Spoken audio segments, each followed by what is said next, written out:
বিসমিল্লাহির রহমানির রহিম।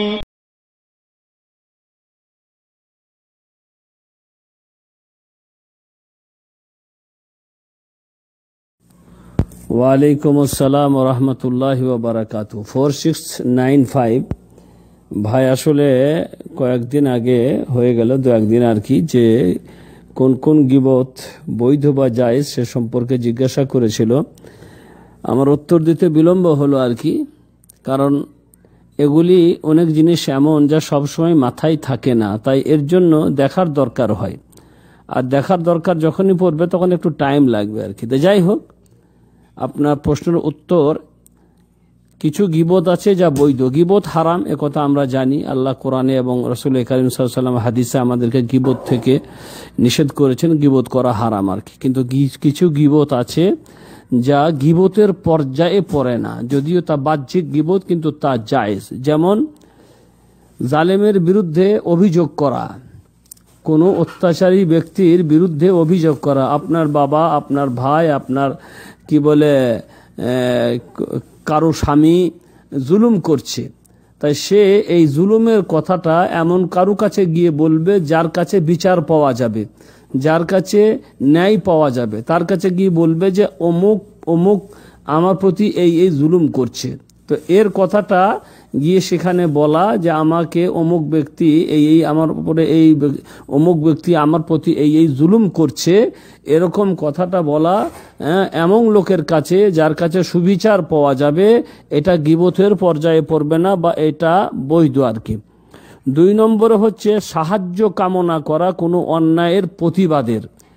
অন্যায়ের প্রতিবাদ বা অন্যায় থেকে বিরত রাখার জন্য সাহায্য কামনা করতে গিয়ে কারো কাছে যাওয়া নিয়ে এবং তাকে বলা যে ওই লোকটি অমুক ব্যক্তি এই এই করে, এই এই করে। আপনার উদ্দেশ্য হচ্ছে তাকে বলছেন যে তাকে নিষেধ করতে পারবে, যে তাকে নসিহত করে সুপথে আনতে পারবে, তাকে গিয়ে আপনি বলছেন যে ওই লোকটাকে আপনি বলেন ওই লোকটা এই এই করে, তার অন্যায় থেকে তাকে বিরত রাখার জন্য আর অন্যায়ের প্রতিবাদ করার জন্য আপনি এমন লোকের কাছে এটা বলছেন যে এটা করতে পারবে। তাই আপনি গিয়ে বললেন যে অমুক ব্যক্তি এই এই করে, আপনি মেহেরবানি করে তাকে নিষেধ করুন এবং তাকে সুপথে নিয়ে আসুন। কিন্তু যদি আপনার উদ্দেশ্য এটা না হয়, খালি ওর কথাটা জানিয়ে দেওয়া হয়, তাকে সুপথে আনা বা তাকে পরিবর্তন করার যদি আপনার ইচ্ছা না হয়, তাহলে কিন্তু আবার হারাম হয়ে যাবে। 3 নম্বর হচ্ছে আল ইস্তিফতাহ। 3 নম্বর হচ্ছে আল ইস্তিফতাহ মানে ফতোয়া জিজ্ঞাসা করা। আপনি ফতোয়া জিজ্ঞাসা করলেন যে আমার বাবা, আমার ভাই, আমার স্বামী আমার প্রতি এই এই করে, তাদের কি এরকম করা উচিত? আমি কি করতে পারি?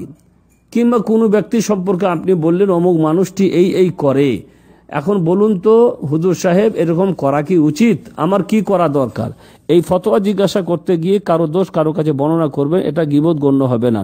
4 নম্বর হচ্ছে তাহদিরুল মুসলিমিনা মিনাশ শার। মুসলিমদেরকে অন্যায় বা মুসলিমদেরকে অনিষ্ট থেকে সতর্ক করা। অনিষ্ট থেকে সতর্ক করার জন্য আপনি তাদেরকে বলতে পারেন। মানে হচ্ছে যে যেমন মনে করলেন হাদিসে মানে মুহাদ্দিসিনগণ বলেছেন এই রাবিটা মধ্যে এই দোষ আছে, এই রাবিটা ভুলে যেত, এই রাবিটা মিথ্যা কথা বলছে, এই বর্ণনাকারী মিথ্যা কথা বলেছে, এই বর্ণনাকারীর এই চরিত্র, যাতে করে মুসলমানদেরকে এটা সতর্ক করতে চাইছে যে তার হাদিস, এই ধরনের লোকদের হাদিস গ্রহণীয় হবে না, যাতে করে মানুষ সতর্ক থাকে যে এরকম রাবি, এরকম বর্ণনাকারী যদি কেউ হয় যে মিথ্যা বলে, তার হাদিস বর্ণনা করা যাবে না, তার হাদিস গ্রহণযোগ্য না।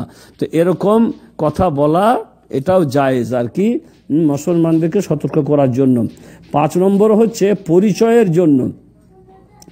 কোনো মানুষ যদি কোনো মানে উপাধিতে পরিচিত হয় মানুষের কাছে, তাহলে সেই উপাধিটা তুলে ধরা। যখন মনে করলেন খোড়া কেউ আছে, তো আপনি আব্দুর রহমানের নাম করলেন, আব্দুর রহমানের নাম করলে এখন আব্দুর রহমান কে, তো সেখানে কিন্তু সবাই জানে যে আব্দুর রহমান খোড়া নামে পরিচিত, আব্দুর রহমান খোড়া।